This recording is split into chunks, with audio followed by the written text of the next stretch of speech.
Mais um Legado do Rei chegando pra você, domingão, dia do macarrão. Mas pode ser a segunda também, né? O dia do restaurante, né? Claro, com certeza. A terça, você sabe o que é aqui em São Paulo, Flávia? Não tenho nem ideia. Posso passar o cardápio? Pode. Você De terça-feira. Ah, porque tem aqui disso eu entendo também. De terça-feira sabe o quê? Bife a rolê e dobradinha. Nos principais bares. De quarta, você sabe, né? Senão seria uma vergonha. Porque é comida, não. Você não almoça? Eu não penso muito em comer. Tá vendo? Por isso você tá assim, magrinha, desnutrida. Por isso que o cara que veio aqui hoje vai dar uma dura em você. Vai de nada. quarta, é feijoada. Feijoada. De quinta, tem macarrão. Aí é com bracciola ou então com frango ensopado. Macarrão pode ser o nhoque, pode ser o talharine, pode ser o espaguete. Tem bar até que é mais... Plan, que é lasanha. Vamos voltar ao legal. Não, calma, que tá terminando. Tem que ter sexta e sábado também. De sexta, Flávia, é o filé de pescada com molho de camarão. Aí eu entro, filé de pescado. Ou pernil acebolado nos bares. Não. E de sábado volta... Macarronada. Não, feijoada, Flávia. Não dá. Eu peço desculpa a você porque a Flávia não come. Aí ela fica brigando que eu como. Exatamente. Né? Demais. Então você que está assistindo a qualquer dia da semana, peça o seu PF e assista o Legado do Rei. Deixa o quê, Flávia? Exatamente. O like. Só que calma, quem tá chegando agora... quem tá chegando agora. Pode... Com ou sem fome. Com ou sem fome. Ativar o sininho. Se inscrever no canal. Se inscrever no canal. Assistir todos os vários episódios. E aí começar a fazer o quê? Compartilhar, né? Compartilhar, aviãozinho. Isso aí. Você... Agora podemos começar? Agora podemos. Você tá... e outra. Aqui, ó. Você vai na nossa loja do Mercado Livre... Olha que bola linda, maravilhosa. A da Flávia tá de ponta cabeça, não sei porquê, mas... Flávia, arruma isso, ó. Tem lá disponível a bola do Palmeiras, do São Paulo, do Vitória da Bahia, do Paris Saint-Germain, do Vasco, do Corinthians. Mais um programa maravilhoso que vai começar. Vai começar. Flávia, falando de comida... Ai, meu Deus. Esse cara entende, né, de comida. Acho que não. Não? Ele me falou que ele entendia, que ele ia me alimentar bem. Nada a ver, que ele ia transformar a minha vida, não? Não, Achei que ele fosse chefe de cozinha. Não é chefe de cozinha. Não, Flávio, estudei o personagem errado. Eu acho. Estudei. Apresente, por favor, Flávio, é seu amigo. Super amigo, exatamente. Com o maior prazer e carinho. Tá bom. O cara que eu sou... Na verdade, sabe o que eu conhecia? Eu admirava sem o conhecer. Que legal. Né? Porque ele tem uma história maravilhosa. Sabe que eu fico apaixonado por pessoas fodásticas, né? O cara é triatleta, mas não é de brincadeira, é profissional. Tá. Super.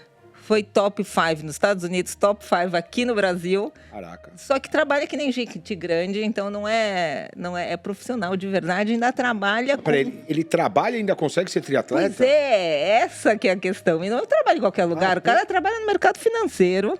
Por isso que você falou que ele ia me ensinar a comer bem, essas coisas, ter uma vida mais regrada? Eu acho, né? Me enganou, safadinha. É assim, ó, nosso amigo Guto Antunes, dá um beijo. Obrigado, Flávio. Obrigado, Gutão. Uma coisa, hoje está sendo gravado, mas é aniversário do Antônio, a coisa mais fofa. Exatamente. Parabéns pro Antônio. Prazer pro Antônio. Um beijo, Antônio. 9 Parabéns, anos. filho. Exatamente. Prazer estar representando a família aqui pra gente falar de coisa tão legal, falar de triatlon, falar de futebol, falar de esporte, mercado. Tudo junto, misturado, praticamente um Forrest Gump aqui. Completamente. E vamos falar de Fortnite também pro Antônio, né? Também. Porque essa molecada só sabe isso. Não, e deixa eu falar, esse cara é contador de história, viu? Então ele conta bem. Quem, o Antônio ou o Guto? Não, o pai dele mesmo, tá o Guto mesmo. O Antônio escuta e joga Fortnite, tudo junto, misturado. Perfeito. Guto, como nasceu essa paixão pelo triatlo e por que o triatlo? Olha, Bola, é muito louco, né? O triatlon apareceu na minha vida por acaso. Eu sempre fui apaixonado por futebol. Exato. Ele era para ser um jogador. Era para ser um jogador, desde pequeno. pequeno. Roubar a água do moço, meu Deus do céu. Não dá para deixar a Flávia brincar com a bola, tem não. um problema da bola. Né?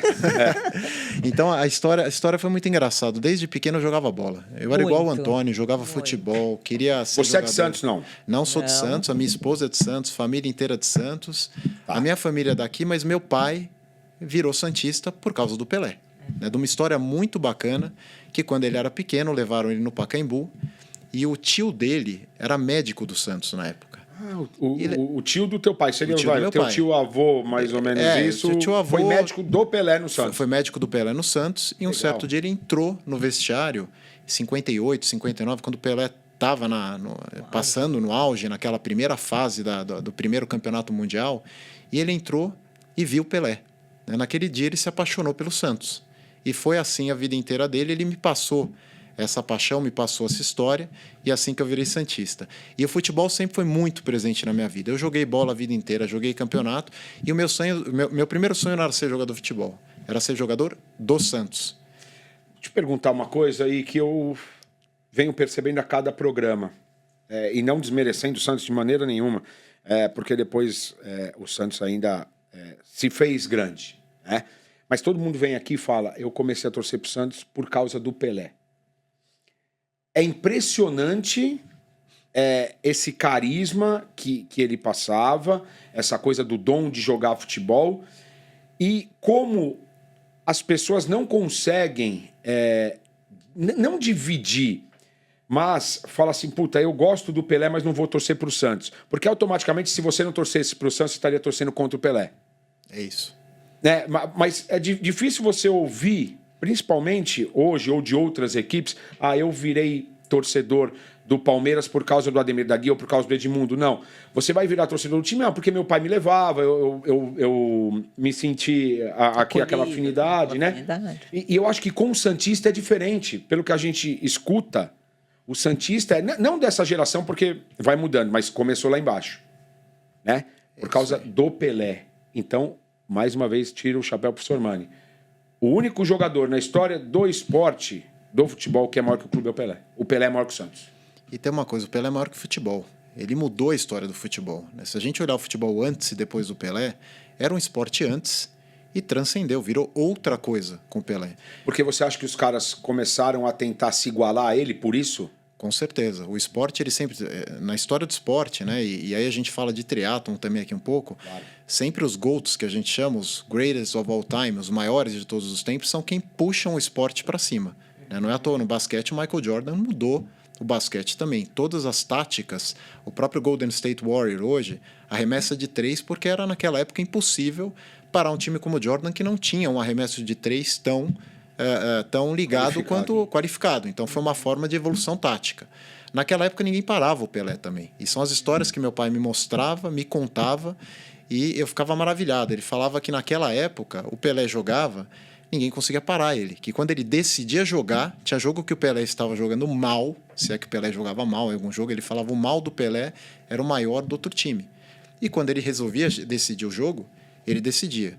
Como você evolui a tática a partir daí, vem dessa transgressão que o Pelé fez no esporte, não só no futebol, seja física, emocionalmente, final dos anos 50, 60 e principalmente anos 70, quando a gente viu toda uma mudança tática e física no futebol para conseguir mudar e acompanhar o que o Pelé já mudou muito antes. Só mais uma história legal aqui que meu pai me contava, era da capacidade física do Pelé. Eu sempre, quando eu estava jogando futebol, falava, não preciso treinar físico. E meu pai falava, a diferença do Pelé é que antes de pensarem no físico, ele já treinava o físico. No exército, ele treinava o físico, ele aprendeu muito no exército e levou isso para o esporte profissional, né? Então, essas são algumas histórias que eu fui trazendo ao longo da vida, entendendo o esporte de uma maneira mais ampla. O atleta de alta performance, o atleta profissional, ele inconscientemente fala, hoje eu vou decidir, e hoje, puta, eu não estou muito legal, eu vou fazer o básico, ou é consciente esse poder de decisão? Que nem no triatlo, você fala, cara, essa prova, não, hoje eu vou para arrebentar, hoje eu vou para fuder com tudo, ou não? Ou é durante a prova que alguma coisa acontece e aí você fala, cara, eu senti que dá. É o controle do medo. Não é nenhum atleta de alta performance, de alto nível, consegue evitar o medo, né? E tem uma outra passagem do Pelé que meu pai me contou, que é muito marcante. E ele mesmo conta nas histórias da Copa de 70. Que quando ele estava indo para a final, ele chorou no ônibus, né? Ele fala isso, eu chorei, porque eu sabia que ali era eu com tudo, o time, era tudo ou nada, né? Era o meu último ato. Ele sabia que era o último ato dele e o mundo estava olhando para ele. Como todos os outros atletas de alto rendimento que você pega, quando você vai para o palco, você está com todo o foco em cima de você. Então, o medo, ele vem. O grande atleta, ele controla e consegue transgredir esse medo mais rápido do que o que a gente chama um ser humano normal ali, né? Se a gente pega o próprio Roger Federer, pega o Michael Jordan, grandes falas E é desses aí que atletas tá a é o medo. diferença, não? A diferença está aí. Transgredir o medo. Na rapidez que você consegue transgredir esse medo. E, obviamente, com a tua base de treinamento, o dom, com as tuas habilidades. Mas a diferença de um cara top para um cara mediano é justamente essa. Também, mas também a consistência que ele tem, mental e física, de treinar. Vamos colocar desse jeito, Bola. Você tem no ano, você tem 52 semanas. Tá? Você tem que treinar o máximo possível durante essas 52 semanas. Você não adianta você falar, agora eu vou treinar 2, 3 semanas e vou estar bem porque o meu mental é ótimo. Um atleta de alto rendimento, ele tem que entender que ao longo dessas 52 semanas no ano, ele tem que treinar de forma mais consistente possível para conseguir performar.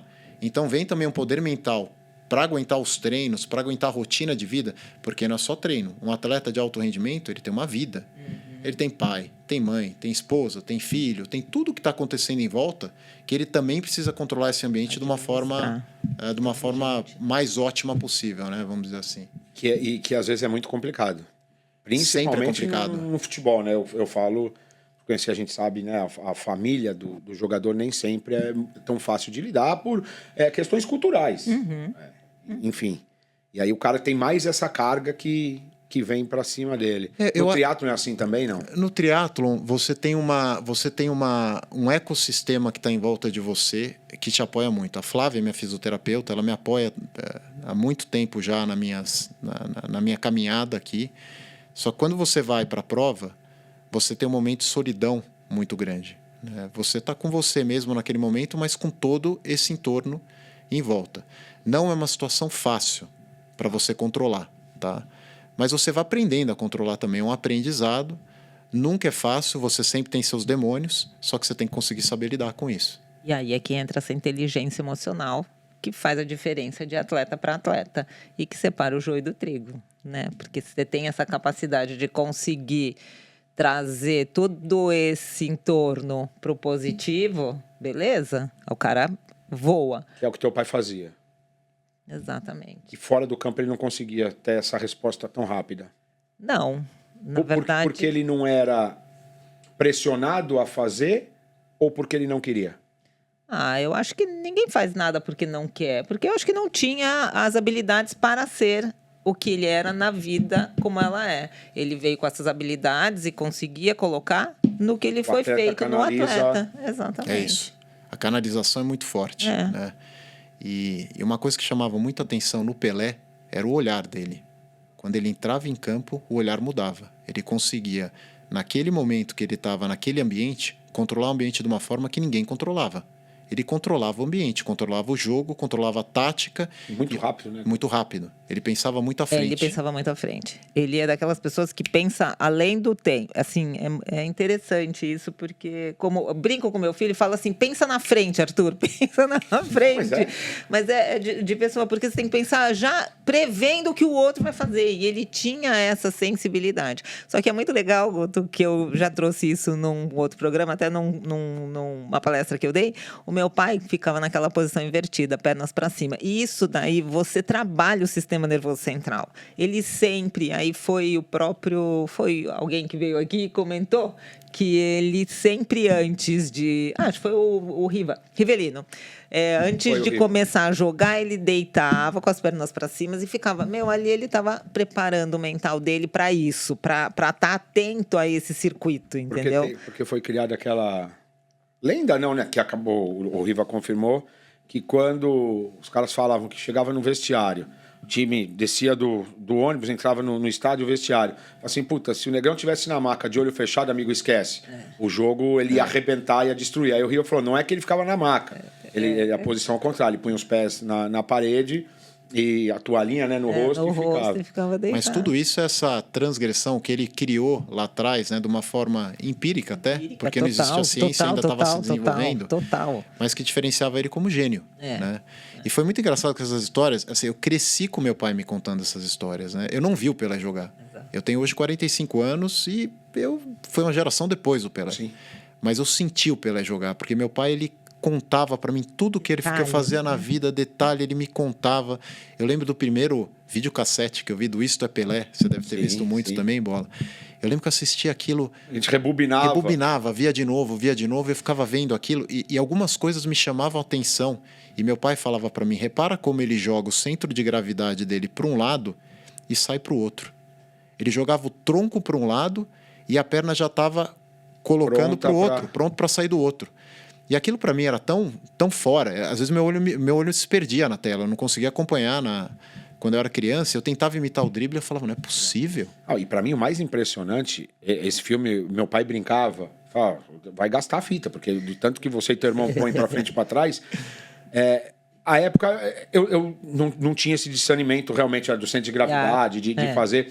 Eu percebia que era algo realmente fora da normalidade. Mas quando você pega hoje, aquele vídeo que tem, acho que o Messi, o Haaland, o Ronaldinho Gaúcho, o Ronaldo demais. Fenômeno, que esse gol o Pelé já fez. Cara, é impressionante. E não é porque os caras... E de verdade, Guto, eu não acredito que o Haaland tenha pego o DVD do Pelé e falar, não, eu vou pensar e vou fazer igual. Não. É o instinto. Né? Só que o cara tá fazendo hoje. Pelé fez na década de 50. E sabe que é uma coisa legal? Essa questão que você está falando da cópia, né? A gente olha isso também, por exemplo, no basquete, tem um vídeo muito parecido do Kobe Bryant com o Michael Jordan. No triatlon, você também vê vários atletas com características de outro e como o esporte evoluiu nos últimos 15 anos a partir da cópia que a gente disse. A cópia é a busca da perfeição também, né? Eu lembro que a minha grande decepção, quando eu tinha 8, 9 anos de idade, na idade dos nossos filhos, do Antônio, do seu filho, foi quando eu estava no carro com um tio meu. E ele não deixou ele jogar Fortnite, com certeza. Naquela época a gente jogava mais bola. Então, e eu estava indo jogar bola. E ele veio para mim e falou o seguinte, não, por exemplo, o Guto gosta de jogar futebol. Ele nunca vai conseguir ser um Pelé. E aquilo foi uma decepção para mim. Ele estava falando no sentido de... da genialidade. Mas aquilo me marcou tanto. Aquela coisa de, mas por que eu não posso ser? Né? E eu fui moldando a minha adolescência em volta da perfeição, que é o conceito do verbo Pelé, né? Que é ser o melhor em tudo. Isso me trouxe alguns pesos. A Flávia pega muito isso nas sessões da minha autocobrança, porque ela me trouxe um senso crítico de que eu tinha que me esforçar ao máximo para ser o melhor que eu podia ser no que eu faço. Perfeito. Né? E para mim aquilo era o Pelé. Quando eu olhava o Pelé jogando, quando eu sentia o Pelé jogando pelas palavras do meu pai, aquilo era a perfeição. Então eu tentei levar essa perfeição no futebol, para o máximo que eu consegui. O meu pai não deixou jogar futebol, exatamente talvez pelo ambiente. Na época ele falava, primeiro que você não quer ser jogador de futebol, você quer ser jogador do Santos. Eu falava, então, quero ser jogador de futebol. Ele falou, tá bom, amanhã o Corinthians vem, quer te contratar, você vai? Eu falei, não, calma, vou jogar no Santos. Tudo tem limite nessa vida, hein? Calma, não é assim. Mas eu falei, não, Bola. Eu virei e falei... Tá certo, não esperava nada diferente de você. Então, Flávia fala tão bem de você. É a vida, né? cara. Pelo amor de Deus, Flávia. Afinal, para ser o Pelé, eu tinha que jogar no Santos. No Santos. E bater no Corinthians. É isso aí. A verdade é essa. O Guto, no triatlon, confesso que eu não assisto, sei do que se trata, óbvio, mas não é um esporte que a gente tem uma difusão muito grande, que passa sempre. Você falou de cópia, né, de buscar a perfeição. Quais movimentos um atleta busca no outro? É a abertura da passada? É como o cara fica na bicicleta? É a abraçada? Ótima pergunta. Né? É o balé da prova. Tá? Toda prova ela tem uma coreografia. Seja no Brasil, nos Estados Unidos, na Europa. Por isso que a gente fala, existem estilos de prova. Né? Tá. Você fazer um triatlon no Brasil, pela característica de como é a natação, daquele grupo de nadadores que sai na frente da água, o ciclismo, conforme quem sai na frente, quem vai mais rápido, quem consegue perseguir, e a corrida, são diferentes, por exemplo, da temporada que eu passei nos Estados Unidos, em que você tem outros tipos de atleta e precisa ter uma leitura da dinâmica da prova de uma forma muito diferente. Por exemplo, nos Estados Unidos você sabe que tem grandes nadadores. Muda completamente a dinâmica. Você tem que ver alguns filmes, perceber a prova para falar aonde eu tenho que sair na água, perto de qual grupo de atletas, para conseguir no ciclismo, que é a segunda modalidade, tá no bolo, para na corrida conseguir performar o meu melhor e ganhar desses caras. Desculpa a minha ignorância. Vamos lá. Sempre segue natação, ciclismo e corrida. Isso. Isso não muda nunca. Não muda nunca. Até para explicar aqui para quem está assistindo e não conhece muito do triatlon, o triatlon ele é a natação, o ciclismo e a corrida nessa ordem que a gente falou. Quais distâncias? Variam. Tá? A distância que tem nos Jogos Olímpicos hoje são 1.500 metros de natação, 40 quilômetros de ciclismo e 10 quilômetros de corrida. Imagina que tudo isso é feito, no máximo, pelo vencedor masculino e no feminino ali um pouquinho mais acima da média, mais perto disso, de 1h50. É rápido. Muito. Então, assim, é no limite da resistência humana mesmo. Tá? Para você ter uma ideia, o último campeão olímpico, que é o norueguês Christian Blumenfeld, se você buscar no YouTube, quando ele passa a linha de chegada em Tóquio, ele passa uma cena até grotesca. Ele começa a vomitar, porque o esforço físico dele foi limite fora. Mesmo. Tem gente que desmaia.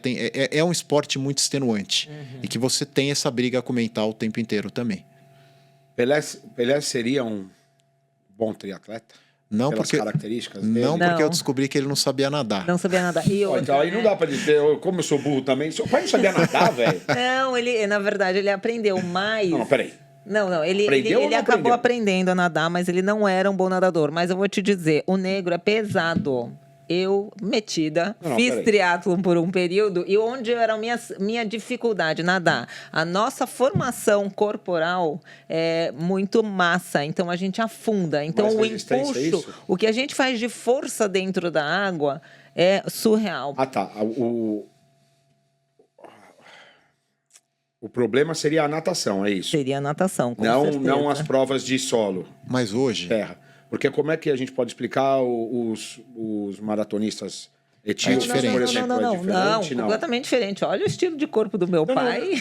Não, mas eu digo pela raça negra. Não, mas por isso mesmo. O Guto vai explicar melhor, mas ele... Os etíopes, por exemplo, não se dariam bem na natação. Apesar dele correr muito bem, e eu sei que ele tem uns 10, eu não sei, eu tiro 100 metros, meu pai tem um tempo muito bom. Era sensacional. Velocista. Mas no conjunto da ópera, se ele fosse fazer um triatlon... Ele ia morrer afogado. Ia ser difícil por conta da natação, com certeza. Mas existe um dos grandes triatletas brasileiros hoje...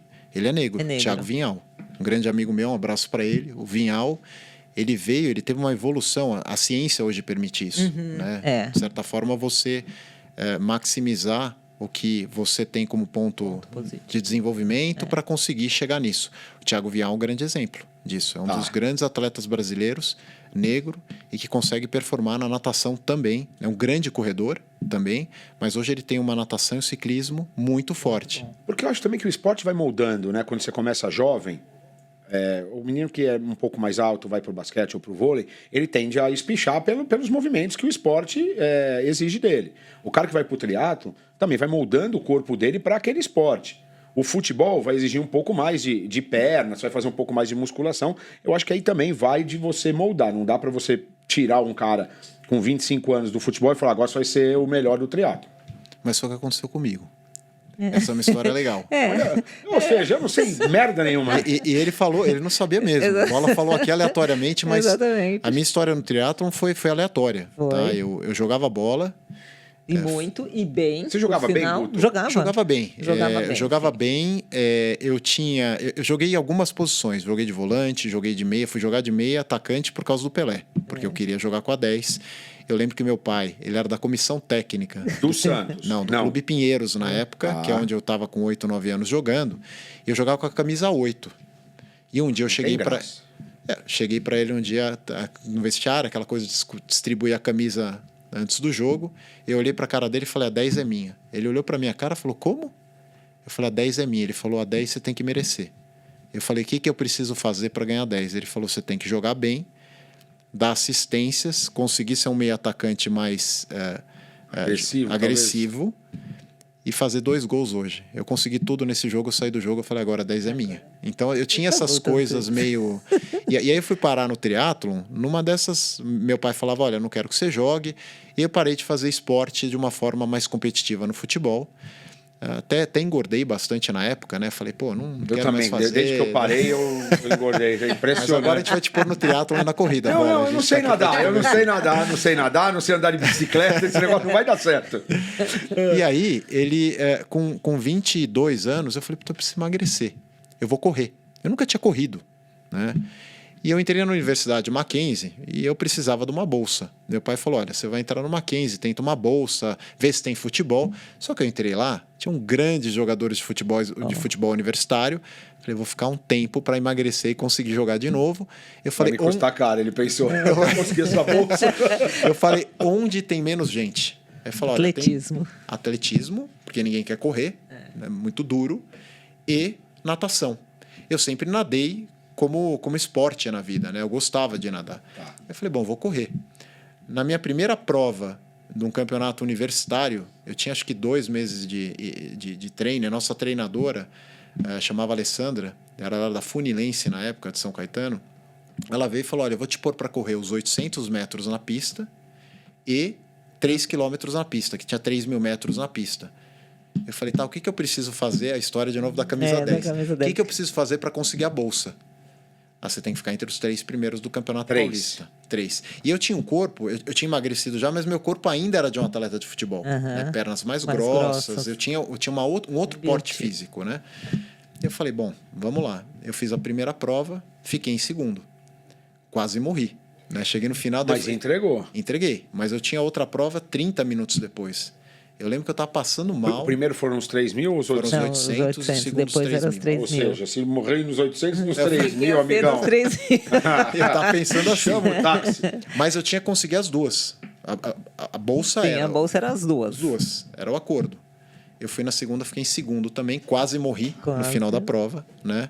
Mas ali eu vinha que eu tinha algo diferente, que era uma raça e uma vontade grande de treinar e de conseguir ir atrás da entrega. Né? E eu sempre brinco, o grande atleta aqui, ele não é só um grande atleta por aquelas características que a gente falou.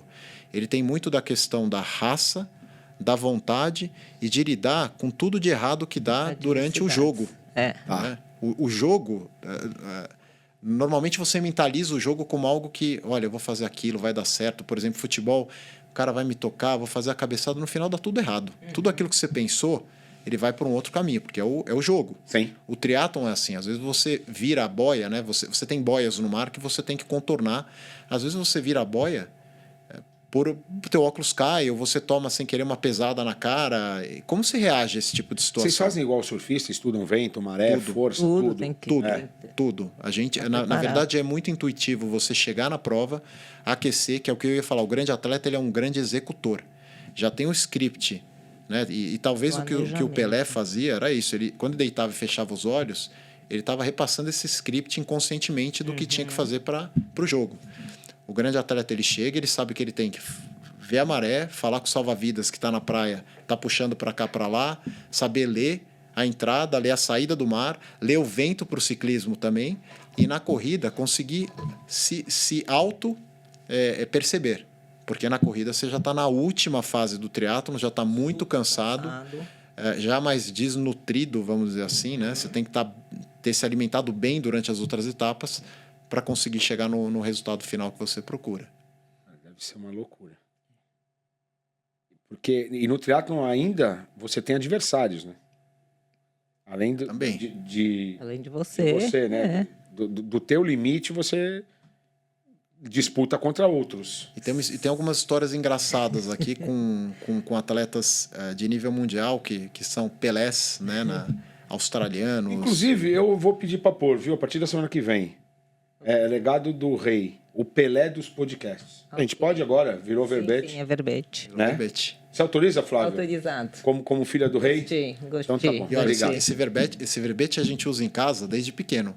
A minha mãe falava, aquele cara é o Pelé de não sei o quê. O meu pai falava, não, mas ele é o Pelé do triatlon, ele é o Pelé. Então a gente sempre usou o verbete Pelé. Então sempre foi muito presente a excelência no que a gente falava dentro da família, né?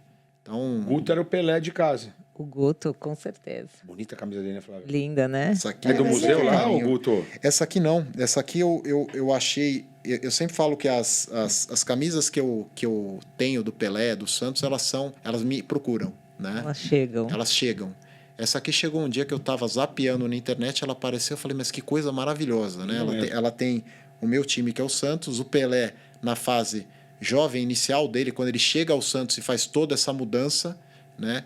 E uma áurea em volta dele, né? E que mostra toda toda a mudança que ele fez como um santo no mundo do futebol, né? Que transgrediu. E o Guto é um colecionador de coisas de Pelé. Ele tem várias coisitas. Por que ele não trouxe?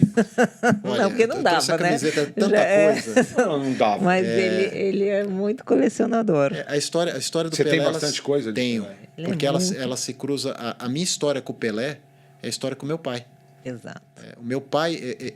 O Pelé viveu na minha vida verbalizado pelo meu pai. Então, todas essas coisas que eu tenho do Pelé são meu pai vivo também. Porque são as histórias que ele me contou, são os livros que eu abro, leio, e falo, nossa, eu lembro dessa história, meu pai teve nesse jogo aqui, ele me contou dessa situação da Copa do Mundo. Às vezes teve coisa mais legal, que ele contou aonde ele estava assistindo, a final dos 70, quando o Pelé pega aquela bola, sem olhar, toca para o Carlos Alberto, e o Carlos Alberto faz o 4º gol contra a Itália. Assim, eu lembro dele me contando essas histórias. Então, Ele isso teve é maravilhoso. contato com o Pelé? Não, ele chegou a conhecê-lo?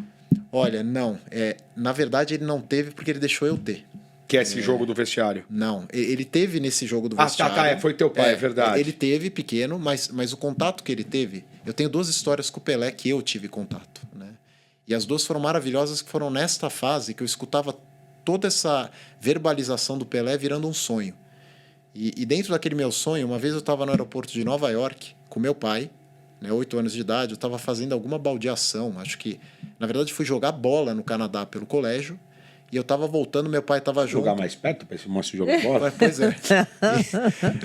E assim, a gente foi pro Canadá achando que ia arrasar, tomamos mó pau lá, né? Isso daí que... É mesmo? O pessoal já era aquela fase do soccer mais desenvolvido, né? Isso nós estamos falando no meio da década de 80. 88, Da década de 80. 1988. E quando eu estava no aeroporto, eu tô com meu pai sentado, e ele fala para mim, olha quem tá ali. Eu lembro de eu levantando a cabeça e vendo o Pelé na frente de uma câmera de televisão da ESPN, começando a dar uma entrevista. Eu fiquei duro, assim. Eu olhava e falava, o que eu faço? E aí o meu pai falou, vai lá e pede um autógrafo para ele. E me deu um pedaço de papel. E eu fui morrendo de medo. Eu não sabia se eu ia, se eu ficava, meu coração batia. E eu parei na frente dele, esperando ele fazer a entrevista. E de repente, na frente da câmera, com a luz, com tudo, ele falou em inglês, espera um pouco. E olhou para minha cara. E eu falei, Pelé, você me dá um autógrafo? Ele saiu, agachou, sorriu para mim e falou, como que é seu nome? Eu falei, Guto. Ele falou, que time você torce? Eu falei, Santos. Ele deu um sorriso. Ele falou, eu também sou santista. E escreveu ao Guto um abraço do Pelé. Eu guardo até hoje num quadro no meu escritório, junto ao autógrafo do Ayrton Senna, que é um grande outro Pelé das corridas e que eu assisti. Mas aquele momento me marcou muito. O Senna chegou a fazer triatlon também, não? Não, ele Treinar corria. um pouquinho. Ah, ele chegou a corria correr. só, tá. Chegou a correr. E eu tenho uma história com o Senna legal também, logo depois um pouco mais velho. Mas a minha segunda história com o Pelé, eu estava no Guarujá e tinha um primo de um primo meu que tinha casa na frente da casa do Pelé. E a gente era tão chato, a gente tinha 9 anos, mais ou menos 10, que a gente ia toda hora tocar a campainha. O Pelé tá aí que a gente precisava ver ele. Né? E tinha algumas vezes até que ele atendia a campainha e falava, não, o Pelé não tá. A gente falava, era o Pelé. E aí uma vez a gente estava com um buguinho, tinha aqueles buguinhos que ficavam na areia, fapinha e tal. É. E eu tava esperando a minha vez, parado na frente da garagem do Pelé, e aí o meu primo dá um cavalo de pau, começa a abrir a porta e sai um carro de ré. Eu fiquei duro olhando e o carro quase bate. Era ele mesmo. Ele abriu, tirou a cabeça e começou a falar, sai da frente, o barbeiro. Eu parei e falei, oi, Pelé. Ele olhou e falou, oi, tudo bem com vocês? Tá tudo bem? Cuidado que vocês vão capotar esse buguinho aí, eu vou ter que dirigir para vocês, tal. Aquilo foi de uma luz tão grande para mim, porque o Pelé se humanizou naquele momento, né? Ele mostrou o lado humano dele, que era o que ele era. Né? Foi o Edson. E aquilo, para mim, como uma criança de 8, 9 anos, marcou demais, porque eu tinha aquela vivência do Pelé mito, e o Pelé se fez gente naquele momento, né? Se fez humano como todos nós, que era o Edson conversando com a gente. Então, essas histórias são muito bacanas, me marcaram muito, e até hoje eu lembro com um carinho muito grande. Que risco ele correu, hein? Que Flávia? risco Meu Deus do céu. Seu pai dando ré, com 3 crianças andando de bug, meu Deus do céu. Perigo mesmo. Olha, o Guto, eu não sei Ainda se... bem que a se luz foi do um- Guto também, o Guto também é iluminado. Mas acho que foi o único jeito dele fazer a gente parar de tocar a campainha dele. Não foi o humano que tava ali, não, viu? Explica Não, pra ele, Flávia, que a história não é bem essa, difícil. porque olha, que Vigia, que era bagunça. o que eu vou te dizer. Vou falar pra você. Ô, Flávia, Oi. você gosta do triatlo? Eu gosto de acompanhar. Eu fiz um pouquinho, né? Durante um ano lá em Porto Alegre eu cheguei a fazer. Ah, não Mas- foi com o Guto? Não, nada, nem isso, conhecia. Isso foi em 1980, 92, 93. Eu morava em Porto Alegre e eu fiz o short. Mas o Short nadar... é uma nomenclatura, obviamente menor. É a metade daquela distância que eu falei aqui Ah, hoje. tá. Exato. Mas é tão difícil quanto. Não, você tá maluco. Que é rápido, né? Rápido Mas- quanto? Não, Flávia, porque não tem- 800 nadando, se não me engano, né? 20 pedalando e 5 pedalando, correndo? E 5 É correndo. isso aí. Mas, pode fazer de barco e de carro, não? Não. Não? Ah, então não me chama. Mas a natação sempre foi uma coisa complicada. E foi a partir dali que eu falei, eu quero fazer uma maratona. Eu gosto de correr. E pedalar eu também gostava. E pedalar, a gente pedalava na estrada. Tinha até aquela coisa toda, né? Mas dali o que eu gostava era correr. E foi ali que eu falei, eu quero fazer uma maratona. A partir dali eu comecei a correr e fazer maratona. E aí depois fiquei mais velha. E a coisa da bicicleta aqui em São Paulo, eu tenho Perigoso, hein, Flávia? perigoso, a coisa da sapatilha. Aí você vai ficando... E muito engraçado, depois que eu me tornei mãe, aí mesmo que eu falei, eu não consigo mais pedalar. Você fica Eu com um não grau de consigo. tolerância ao Exatamente, medo ali exatamente. menor. É muito instável a bicicleta, carro passa, te chacoalha. Eu falei, não, acabou. Vendi a bicicleta, então parei e não fiz mais triatlo por conta disso. O Guto, cidade litorânea é ideal para quem faz triatlo? Não Para existe, treinar e não morar existe. ou não? Não existe o ideal. A gente já teve alguns centros do triatlo no Brasil que eram Brasília e Santos. Como treina o mar? Ah, bom, Santos ok, mas Brasília, como treinar o mar? Na verdade, piscina e lago. Né? Você, Faz né, a vez? Faz. Brasília tem grandes provas ainda, etapas de campeonato mundial, que você faz na lagoa. Ah, tá. Não é, obrigatoriamente você não precisa fazer o triatlo, a mar. natação no mar. Não, elas não. acontecem tanto no mar quanto em lagoas. tá. As provas oficiais elas acontecem em ambos os... Ah, perfeito. Por exemplo, Paris, que é a próxima Olimpíada agora que a gente está chegando, a natação vai ser feita no Rio Sena. No Rio Sena. E todo o ciclismo no Faz entorno um favor, da Torre faz um Eiffel. favor, a favor da correnteza, o cara não precisa, né? Às vezes tem. Tem provas. O triatlon de Nova York, no Rio Hudson, ele é a favor da correnteza. Mas se torna tão difícil quanto, né? Imagino eu. Às vezes não, porque ele acaba sendo mais rápido e você consegue pegar a correnteza te ajudando. Contra sim. Contra é muito difícil. Você acaba... Eu gosto, tá? Porque você acaba tendo esforço físico maior para atletas que têm massa muscular mais densa, como eu. É bom. Existe. Porque você resiste mais, né? Você treina e consegue ficar com uma resistência maior a esse tipo de situação. Mas, no geral, a corrente a favor ajuda bastante. Tem muito praticante em Santos hoje. Já diminuiu bastante. Tem ainda. Por quê? Olha, por segurança. Eu acho que hoje no Brasil a gente vive uma situação ainda, né, já era perigoso antigamente com questão de álcool e direção. Hoje você tem a questão também dos celulares, que é um perigo. A pessoa está lá dirigindo. Ah, tá. Não, tá Distração. Tá De distraçando, distração. ele sai. Isso é um problema mundial, tá? De atropelamento. Mas a gente tem tido problemas recorrentes. A gente teve há pouco tempo agora, um dia antes do Natal, né? uma grande triatleta brasileira, Exato. campeã pan-americana, Luísa Batista, que mora em São Carlos, na equipe de São Carlos. Ela foi atropelada na estrada e está até agora se recuperando. Um abraço para ela também. Ela emocionou a gente com um vídeo essa semana no hospital ainda, começando a falar. Ainda, né? Eu vi. Exatamente. Mas ela foi uma vítima desse problema que a gente tem da falta de respeito ao ciclista de forma geral. O equipamento é caro? Super caro. Assim, o triatlon é um esporte que você tem que investir bastante pelo tênis, pela bicicleta, pela estrutura de treino, pela nutrição. Então não é um esporte, por isso que ele não virou um esporte de massa, né? Você tem grandes projetos sociais que hoje incentivam a prática do triatlon e ajudam com equipamento. Só que ainda o Brasil tem muito a evoluir, a gente tem muito talento no triatlon.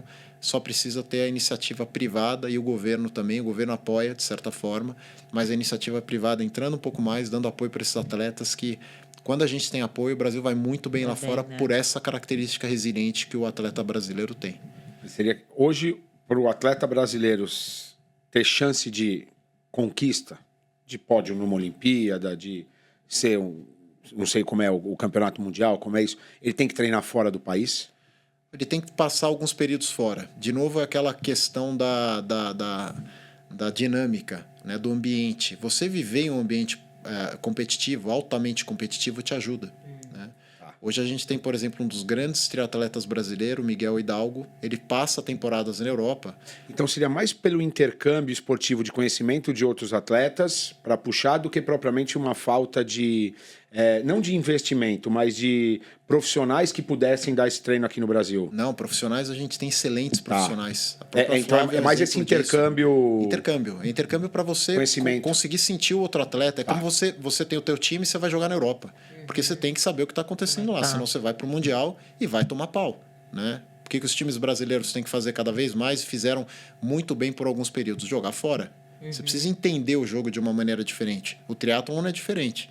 Você tem que competir fora, tem que estar em ambientes competitivos diferentes e com os melhores do mundo para conseguir ler o que você precisa fazer no treinamento para conseguir transformar isso numa medalha, numa Olimpíada ou um campeonato mundial. E, Guto, você acha que lá eles investem mais? É isso? Tem mais apoio lá fora? Tem mais apoio.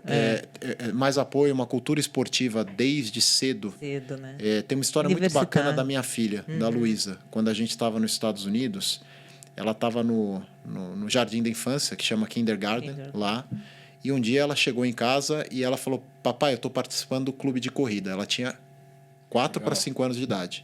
Eu falei, clube de corrida, educação física, né? Que a gente conhece. Não, pai, a educação física é uma outra aula. Eu estou participando do clube de corrida e a gente tem que dar 5 voltas no campo. Eu falei, peraí, mas aquele campo é grande, né? E ela falou, papai, aliás, você tem que uniformizado tal dia... com tua roupa de corrida, que vai ter uma corrida filhos... A pista 1.500 metros, é isso que tem? Era uma pista de 1.500. Normalmente é isso, né? Uma pista de... na verdade, 400 metros, mas era uma pista maior que dava 1.500 ali. E ela falou para mim, pai, a gente vai ter que competir junto. E eu achei que era uma brincadeira, uma gincana, que é a cultura que a gente tem aqui. Quando eu cheguei lá, era um campeonato pai e filho de corrida. Sério, né? Não é e ela me dando bronca pra eu correr sério. Tem foto eu uniformizado com a minha roupa de triatlo, com ela do lado, me dando um pito pra gente conseguir chegar na frente. Chegamos, tá? A gente óbvio, né? Que dúvida, né? Mulheres brasileiras sapatinhas. E eles ganham uma medalhinha já com 4 anos. Eles vão ganhando a cada volta que eles dão um badge, que eles chamam, que é uma medalhinha que eles vão guardando. Então a competitividade... Já começa cedo, né? Já vai cedo. E eles não têm moleza. Perdeu. Eles trabalham a questão do... Não é gincana. Não é gincana. Não é gincana, eles trabalham a questão da derrota já. Isso, desde... Trabalham, é duro. Acho que no começo é mais duro. Aqui a gente tem um paternalismo muito grande. Isso. A gente tem 2 características importantes aqui do brasileiro e no esporte, né? Isso você consegue ver também no mundo do negócio, que é a questão do vitimismo. A gente se vitimiza demais. Sim. E a culpa é sempre do outro. Exato. A culpa é do outro. Eu perdi porque foi uma fatalidade. Isso, o juiz roubou. Sabe, sempre a culpa é a outra. O atleta estrangeiro, a cultura esportiva lá fora, é aonde eu errei. Né? Você não vê a torcida cobrando o time de uma forma injusta, passional. Você vê, por exemplo, esporte americano, dados. Eles olham dados e cobram o time. O cara arremessou bem menos, ele não conseguiu...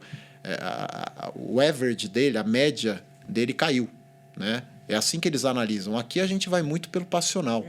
E por isso que a gente está tão longe, esportivamente falando, né, do esporte europeu. E até assistindo cada soccer... vez mais, né? Você assiste o soccer americano, eu fui ver um dos primeiros jogos do David Beckham no Los Angeles Galaxy. Era horrível. Era assim, aquela época que ele foi o soccer, eu olhava aquilo e falava, gente, eu vou entrar em campo, né? sem menosprezar, mas era horrível. Dá pra eu fazer aquela meiuca ali horrível. E tal. Bola, foi 0-0 o jogo, num jogo que eu quase dormi no jogo. Eu falei, nunca mais venho. Eu comecei a acompanhar o soccer de novo, né, a MLS, de novo recentemente. Já é outro jogo. Dados, tática, como que eles estão jogando, mas assim, já está num nível parecido com o campeonato mexicano, brasileiro, que o brasileiro é muito competitivo. A gente já tem uma cultura competitiva do Brasileirão aqui, mas taticamente eles evoluíram demais. E eu acho que isso vem dessa cultura de apoio ao esporte, de apoiar o profissional para conseguir, através de que dados... vai muito disso também, né? Você alimentar a cadeia. Né? Não só no atleta, mas nos profissionais que vão preparar todo aquele ecossistema. E o atleta é um executor. Eu falei um pouco mais cedo. Exato, eu aprendi com um grande treinador meu que ele falou isso. Você não tem que ir na prova pensar se você vai bem, pensar se você vai mal. Você tem que executar o que você fez no treino.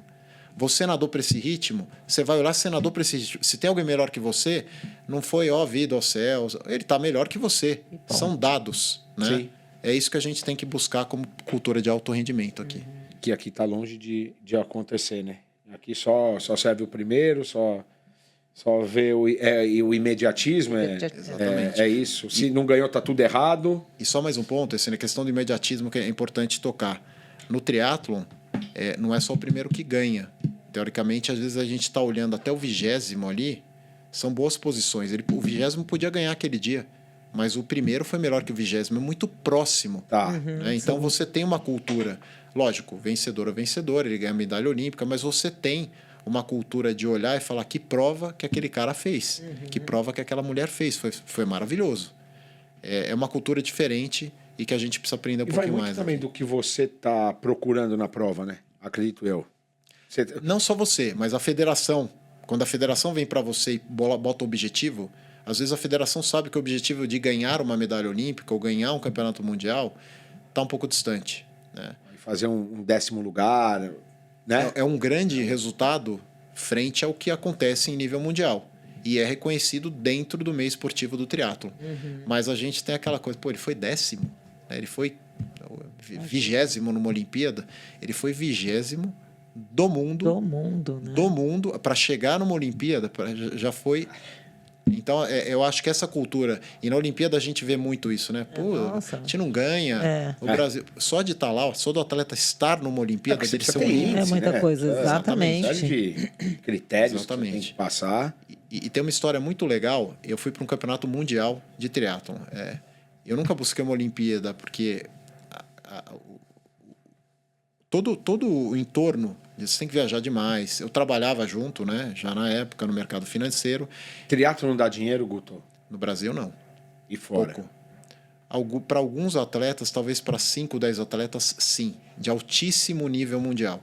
Tá? Os outros todos têm que ter uma renda extra, uma profissão paralela. Você tem muito atleta que é treinador. Eu devo ser um dos únicos casos no mundo que conciliou com o mercado financeiro. Tá? Mas louco, né? Não, para você ver o nível da pessoa. O brasileiro improvisa, tem que fazer para ver o nível da pessoa. E ele é excelente no trabalho e no triatlo. Mas, Flávio, eu nunca pensei. Né? Se eu fosse pensar, às vezes eu caio nessa armadilha de pensar, se eu tivesse... será que se eu não treinasse eu seria o melhor profissional? Será que se eu não fosse um profissional eu seria o melhor triatleta? Não perde tempo, Gô. Um vai com o outro. Um vai com o outro. Você é assim. Com você funciona desse jeito. Tem facilidade de trazer esse equilíbrio, né? Exatamente. E eu levo muita coisa que está no triatlon para o mundo corporativo e o mundo corporativo para o triatlon. Esse yin e yang que eu chamo, eles se equilibram do esporte. Ao longo da jornada. Eu amo isso também. Mas você consegue fazer? Muito, muito, muito, muito. Eu sempre brinco que quando eu vejo um CEO com reloginho de corrida, você olha com outro olhar, você olha quem tá no meio. Mas eu acho que hoje também todo mundo tem esse relógio, né? Mas você entendeu o que eu quis falar? Não entendi, não. Eu entendi, óbvio, mas eu tô dizendo hoje Não, mas não é bola. Na verdade, assim, tem uma diferença de quem faz um esporte, quem vence uma maratona, quem vence um triatlon dentro do seu trabalho e vice-versa, entendeu? É diferente. Muito. Muito diferente. E tá muito no controle mental, né? Óbvio. Eu acho que tudo. Saber lidar com os fantasmas, conseguir todo esse entorno que a gente falou lá no começo. Não é uma vitória sozinha. É uma vitória que tem uma equipe multidisciplinar por trás. Construído, né? Construir, suportar. Né? Eu e a Flávia, a gente conversa muito isso nas sessões. Como que eu chego numa prova, e são coisas singelas, né? A Flávia mesmo, em algumas sessões, falou para mim, vai lá e se diverte. Só. Você fala, como você vai se divertir sofrendo? Mas às vezes é o que você precisa. O teu divertimento é aquele. É lidar com essa situação. Você tem que conseguir interpretar e transformar de uma forma positiva. Eu, enquanto profissional, fico muito feliz com o Guto, sabe? Porque quando a gente começou, que tem uns 2 anos, era uma pessoa que estava numa dúvida por conta da idade, isso e aquilo outro. E no final do ano passado, ele escreveu um texto. Quando você foi fazer aquela loucura lá? Não, independente de qualquer coisa. Mas, na verdade, assim, ele, com a idade que tem, ele fez o melhor tempo de 10 quilômetros deles. Olha que coisa linda. Uma pessoa que começou questionando se eu tenho idade para isso, para aquilo outro. Fez o melhor tempo no final. Da vida. Eu não sou mais... Se você olhar a minha idade hoje, eu tenho 45, como a Flávia falou. E esse é um fantasma que eu tenho. Que atleta chegou, que eu tinha. Você tinha. É isso aí, Flávia. Mas que atleta chega com 45 anos em alto rendimento, tendo a vida que tem, filho, carreira, com todo esse entorno. Porque uma coisa é você só se dedicar ao esporte, né? E mesmo assim já é mais complicado. E você vê muitos amigos teus do esporte se aposentando, falando não aguento mais. Então você tem esse entorno, né? Quer dizer, você tinha o teu fantasma favorito, o adversário, ele não está mais lá, são outros também. Então todo o ambiente muda. Eu acho que a grande capacidade é você conseguir se adaptar para esse ambiente, conseguir olhar de uma forma diferente. Hoje eu olho muito no quê? Legado, né? A gente está no programa Legado. Eu olho muito... Uma vez me perguntaram, foi a psicóloga da Seleção Brasileira, me perguntou em 2007, ela falou, onde você quer chegar com isso, cara? E foi a primeira vez que eu falei, eu não tinha nem filho. Eu falei, eu quero deixar um legado para os meus filhos. E eu respondi automaticamente. Hoje eu consigo ver... Meus filhos quase me matam de tanto que eu treino, né? Porque quando eu não estou trabalhando, eu estou treinando no fim de semana. Tem todo um apoio da Cláudia, minha esposa, da Luísa, do Antônio. A Luísa praticamente cresceu. Já a Luísa está com 12 anos. Ela cresceu nesse ambiente profissional do esporte. Porque quando eu tirava férias de família, as férias de família eram vamos para algum lugar que fazer prova. O papai vai competir. Então, a Luísa lá no carrinho e ela acompanhou tudo aquilo. Então, todo esse entorno é muito importante. E hoje... Quando eu não treino, às vezes eles vêm para mim e pegam no pé. Você não vai mais treinar? Quando eu estou de férias, meu filho vira para mim e fala, mas você não é triatleta, cara? Vai treinar, entendeu? Então, é o legado. É o legado. Isso é lindo, né? Que já chegou. O legado para ele? Olha, eu ainda estou convencendo, ele está no futebol, como eu estava, e no Fortnite. Então, a gente ainda está nessa... Investe no Fortnite, vai por mim.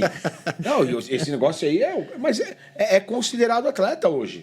E né? Porque tem que ter uma doutrina de treinamento, de alimentação, quantas horas os meninos jogam, muito mental também.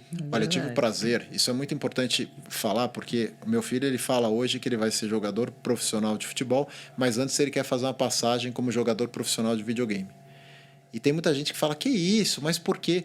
Eu tive o prazer de conhecer o time Fúria, que joga Counter-Strike. Conheço, sei quem são. Sim, eu fui no escritório deles, Bola. Eu conheci a molecada que joga.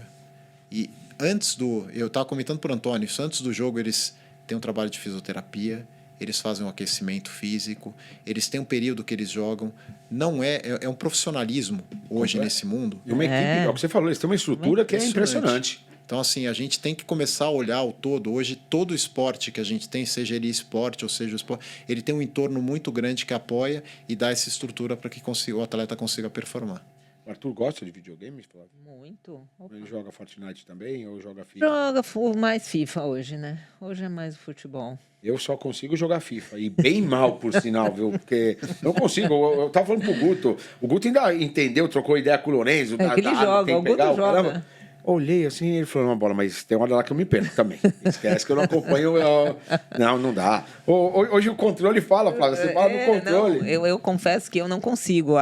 Tico e teco, os dedinhos. Não. É muito botão para apertar. É muito botão que pula, que vai pra frente, pelo amor de Deus. Imagina, a gente era Atari ali, facinho, pelo amor de Deus. Não, evoluiu demais. Mas olha que coisa, é evolução mental e física. Porque eu olho para os dedinhos do Antônio, da Luísa jogando. Exatamente, é uma coisa, como que faz? Eles nascem assim com esse HD, né? Eu digo, é um HD que já vem. com eles. A gente, no nosso, não... Eu falei com o Bola. Falei, Bola, o Bola perguntou, você joga? Eu falei, eu não consigo acompanhar a tela, porque ela gira 3 vezes. Tá louco, cara. Isso aí pra mim. Mal eu jogo o FIFA e o botão. Botão eu gosto, Flávia. O botão eu sei. Por falar em botão, será que o Guto consegue, Flávia, montar o time? Lógico, fácil. Mas não me vem com um jogador do Santos. Não, pode sim, pode ser jogador... É o time dele, Bola. Eu esqueço. Que chato, não se mete. Mas é o que eu quero... Não. Não. Não pode? Não, deixa ele. Vamos fazer uma aposta? Não. Vai ter o Clodoaldo. Não, fica quieto, Bola. Ouve. O Clodoaldo vem toda semana. Ouve. Daqui a pouco ele vai ligar aqui, o Clodoaldo, vai falar, seguinte, eu também quero ganhar um, porque toda semana... Todo mundo coloca. Todo mundo coloca. Ô, Guto, aqui a gente tem uma brincadeira, né, e até resgatando um pouquinho dessa memória afetiva da placar, da revista, do papel...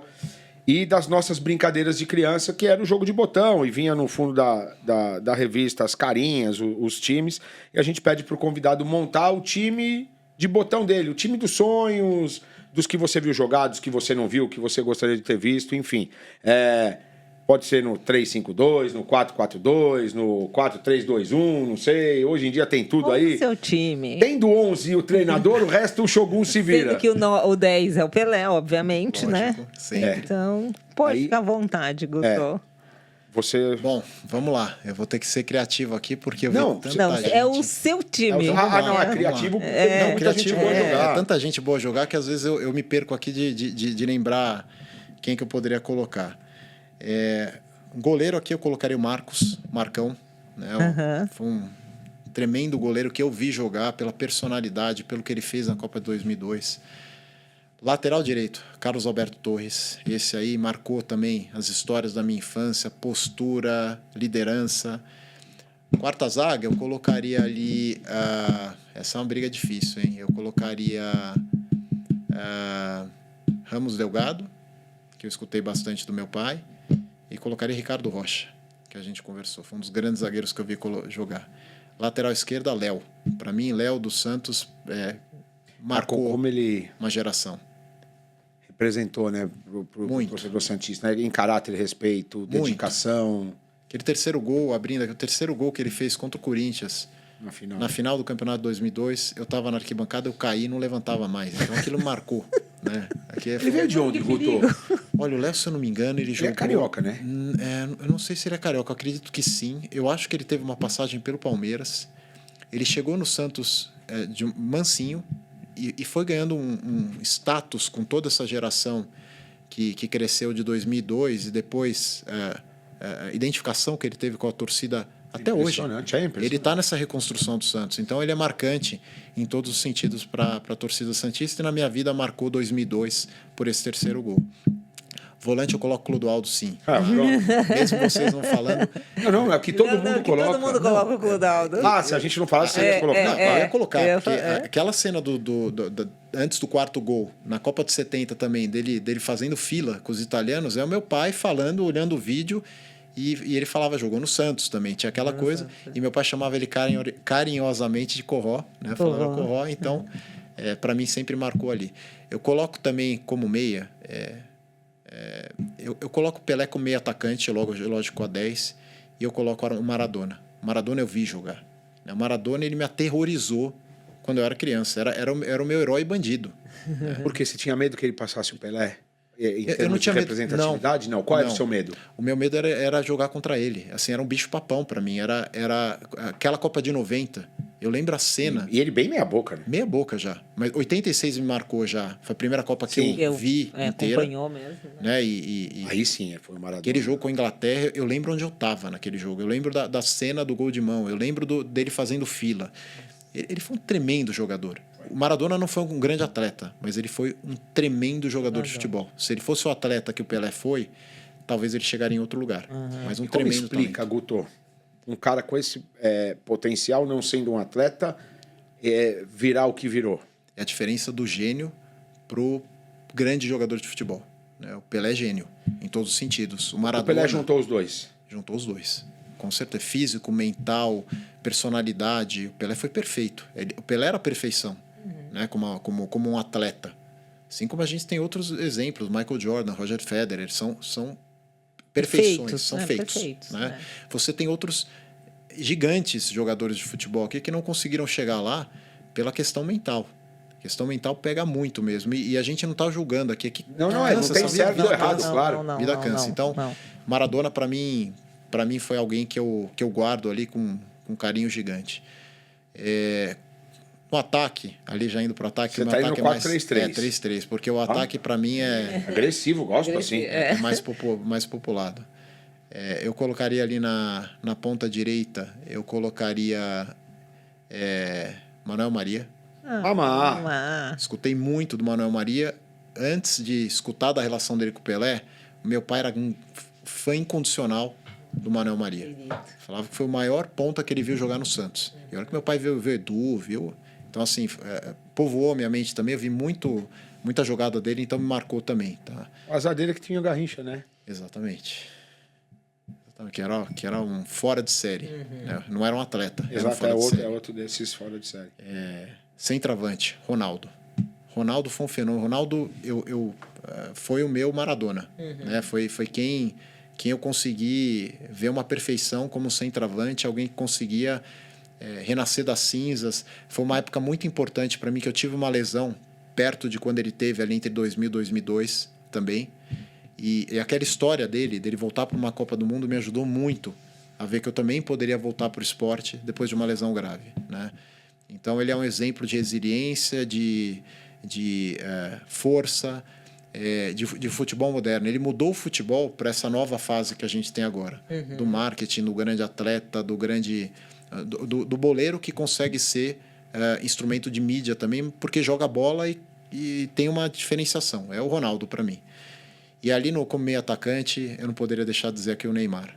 O Neymar, eu vi jogos dele assim que me assombraram de coisas que eu vi. Eu vi coisas que eu imaginava o Pelé fazer, com o Neymar na Vila Belmiro fazendo. Eu olhava aquele gol contra o Flamengo, eu tava, que foi o gol Puskás. Eu me perdi. Sabe quando eu comparei, assim, quando eu falei esse menino é diferenciado na época? A forma que ele passa a bola para um lado e joga o corpo para o outro, o meu olho se perdeu, eu não sabia onde ele estava saindo. E aquilo me lembra o Pelé, porque o meu olho me perdia com o Pelé. Quando eu vi o filme que eu falei aqui, eu não sabia onde ele ia sair. E ele fazia aquilo com uma frequência e com uma facilidade... Absurda, né? Absurda. Aquele Neymar do Santos e do Barcelona foi algo que eu não vi em nenhum lugar, assim. E eu falo muito isso, né? Vai demorar para a gente ver alguém assim no futebol brasileiro, né? Conseguir substituir esse talento que a gente tem em termos de habilidade futebolísticos, a gente vai demorar para ver. Então, meus 11 são esses e eu guardo com carinho grande aqui quando falo deles. E o teu treinador? Olha, meu treinador, essa é uma ótima pergunta, tá? Johan Cruyff. Johan Cruyff, o que eu vi ele fazer no Barcelona de Romário. Foi uma referência para mim na adolescência como alguém que queria jogar futebol. Ele era o futebol moderno e veio da laranja mecânica, futebol total, tudo aquilo me encantava. Mudou o futebol também e ele mudou o futebol por causa do Pelé. A laranja mecânica veio porque precisou mudar o futebol de 70. E o Cruyff fez parte disso e também trouxe como técnico uma cultura diferenciada que o Barcelona até hoje traz como DNA ali, né? Que antes do Pep Guardiola mudar a escola de novo ali. Que é outro gênio impressionante. O que esse cara fez com o futebol, que ele é vencedor, é impressionante. Agora, por favor, dona Flávia, faça a sua pergunta ao Guto e depois eu quero terminar o programa numa pauladinha. Sim, senhor. Então, Guto, você sabe que o Guto, algumas vezes eu falava, né? Tava no Guarujá, o Guto sempre treinando. Falei, Guto, vou te chamar para vir aqui. Ele, pelo amor de Deus, não faça isso. Não tinha medo? É verdade. Eu falava... Esse medo você não conseguiu tirar dele. Como que eu falava? Eu falava que eu tinha... Eu não tenho maturidade. A gente não está pronto para essa conversa aí. Para ter essa conversa. E, infelizmente, não deu tempo mesmo, né, Gutinho? Então, não deu tempo porque ele não quis, né? Não por sua culpa e nem por culpa do teu pai. Não. Mas agora, então, assim, se você tivesse com ele, e ele está aqui, eu sempre digo que ele está aqui junto com a gente. O Guto compartilha dessas coisas comigo. O que você diria ainda para ele, Guto, querido? Olha, me enche o olho de lágrima mesmo, porque eu falei obrigado por ter povoado o que eu sou hoje, veio muito da história que meu pai me trouxe através dele. Né? Buscar excelência, buscar dedicação. E o que ele me falava muito, que eu agradeço muito pelo exemplo de humildade. O Pelé só foi o Pelé porque ele treinou muito, porque ele se dedicou e porque ele se entregou de coração ao país. Isso foi muito legal, eu trago toda a prova que eu vou ainda lá fora, eu levo muito essa questão do Brasil e de todo exemplo que ele pôde me trazer ao longo da vida como uma criança que povoou essa imagem de um mito e conseguiu pouco a pouco entender, né, o que ele significava também, o Edson, como ser humano também. E dentro do meio dele, ele é, né, o nosso Pelé. É o Pelé do triatlo, né, Flávia? Não tá tenho, aqui, lá no GC já me falaram aqui, se podia colocar. Pelo amor de Pelé Deus. do triatlo. Não, é sim. Nós vamos colocar. Você sabe que como paixão, sim. Né? Eu sou como apaixonado paixão, pelo esporte. como dedicação, você é super, é impressionante. E infelizmente, né, Flávia, o legado tem aí, o tempo vai estar acabando, mas eu queria terminar hoje de uma maneira diferente, porque quem gosta de futebol, quem gosta de esporte, gosta de alegria, gosta de compartilhar emoção, enfim. E o que a gente viveu há uns 20 dias, 25 dias, porque também o programa vai ao ar no próximo domingo, com o ônibus do Fortaleza, em Recife, foi uma atrocidade. O fato, ele é muito forte, ele é assustador, mas para mim, mais assustador ainda é a justiça não ter tomado nenhuma providência. Uma atitude, né? Até hoje, o dia que nós estamos gravando esse programa, dia 12 de março, ninguém foi preso. Exatamente. O esporte não sofreu punição nenhuma. O Fortaleza está pagando uma conta que não era dele. Tem jogador que não consegue treinar. O Tite, acho que o Galhardo. O Fortaleza entrou em campo domingo passado com uma camiseta branca com manchas vermelhas para representar o sangue. Sangue. Até quando? Não cabe mais isso. Isso vai ser tratado como um crime esportivo e não como um crime comum. Por que no futebol vale tudo e fora do futebol, às vezes também as pessoas são punidas? Então eu deixo aqui esse repúdio, essa reprovação, e espero voltar aqui na semana que vem e falar que alguma atitude foi tomada, que alguém foi punido. E, presidente do esporte, eu nem vou citar o seu nome, porque eu acho que o que você está fazendo não cabe aqui, num programa tão legal, num programa que traz um legado, citar o teu nome. Mas entrar no STJD com recurso do esporte jogar com torcida, você está de sacanagem, cara. Isso não pode ser sério. Isso não pode ser sério. Desculpa, Flávia, mas que eu vim porque o futebol...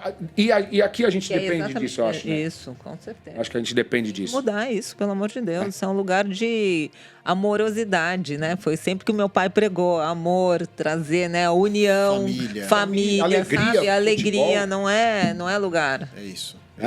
É muito triste você ver o Antônio olhando essas cenas e falando, eu tô com medo de ir no estádio. Eu já escutei Exatamente. A gente tem que parar com isso para não ter esse tipo de situação e viver o esporte como é lá fora, como as pessoas vão em família para ter um divertimento e não esse tipo de situação, que é um absurdo.